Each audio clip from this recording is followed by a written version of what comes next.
സംസ്കൃത തിരുവാതിരക്കളിയുമായി Kunhimangalam Gopal U P സ്കൂളിലെ വിദ്യാർത്ഥികൾ ജനുവരി 6-ന് തിരുവനന്തപുരത്ത് സംസ്കൃത സെമിനാറിൽ തിരുവാതിര അവതരിപ്പിക്കാനുള്ള അവസാനവട്ട പരിശീലനത്തിലാണ് വിദ്യാർത്ഥിനികൾ.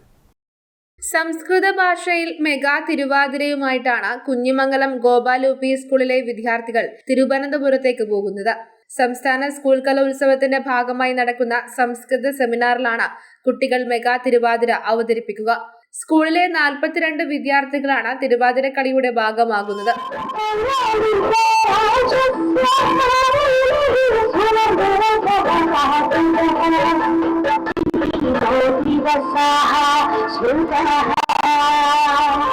മഹാബലിയെക്കുറിച്ചും ഓണത്തെക്കുറിച്ചും സംസ്കൃത ഭാഷയെക്കുറിച്ചുമെല്ലാമുള്ള ഗാനങ്ങളാണ് ഇതിനായി ചിട്ടപ്പെടുത്തിയത്.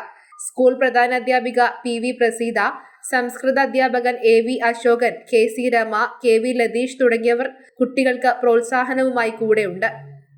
നമ്മുടെ കുട്ടികൾ സംസ്കൃത ദിനാചരണം സബ് ജില്ലാ തലത്തിൽ വിദ്യാലയത്തിൽ അവതരിപ്പിക്കാൻ നമ്മുടെ സ്കൂളിന് അവസരം ലഭിച്ചു.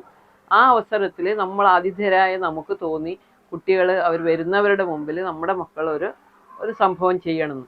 അങ്ങനെയാണ് സ്കൂളിലെ സംസ്കൃത അധ്യാപകൻ അശോകൻ മാഷിന് ഇങ്ങനെ ഒരു താല്പര്യം പറയുകയും നമ്മളെ PTA-യും സ്റ്റാഫും എല്ലാവരും ഫുൾ സപ്പോർട്ട് നൽകുകയും അങ്ങനെ നമ്മൾ കുട്ടികളെ 42 കുട്ടികളെ 2ാം ക്ലാസ് മുതൽ 7ാം ക്ലാസ് വരെയുള്ള മക്കളെ ഉൾപ്പെടുത്തിക്കൊണ്ട് ഇങ്ങനെ ഒരു പരിപാടി പ്ലാൻ ചെയ്തു.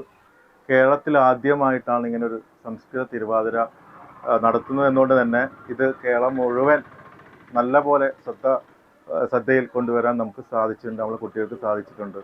ഇപ്പം തിരുവനന്തപുരത്ത് അനന്തപുരിയിലേക്ക് പോകുമ്പോൾ സംസ്കൃത സെമിനാറിൽ വിദ്യാഭ്യാസ മന്ത്രിയുടെയും സിവിൽ സപ്ലൈ മന്ത്രിയും അതുപോലെ സംസ്കൃത പണ്ഡിതന്മാരും MLA-മാരും ഒക്കെ അടങ്ങുന്ന വലിയൊരു ചടങ്ങിൽ വെച്ച് കുട്ടികൾക്ക് ഇങ്ങനെ ഒരു തിരുവാതിര അവതരിപ്പിക്കാൻ പറ്റിയത് നമ്മുടെ വിദ്യാലയത്തിനും അതുപോലെ നമ്മുടെ ജില്ലയ്ക്കും നമ്മുടെ സബ് ജില്ലയ്ക്കും ഒക്കെ ഏറെ അഭിമാനകരമാണ്. ജനുവരി 6-നാണ് മെഗാ തിരുവാതിര അവതരിപ്പിക്കുന്നത്. News bureau, Pazhayangadi.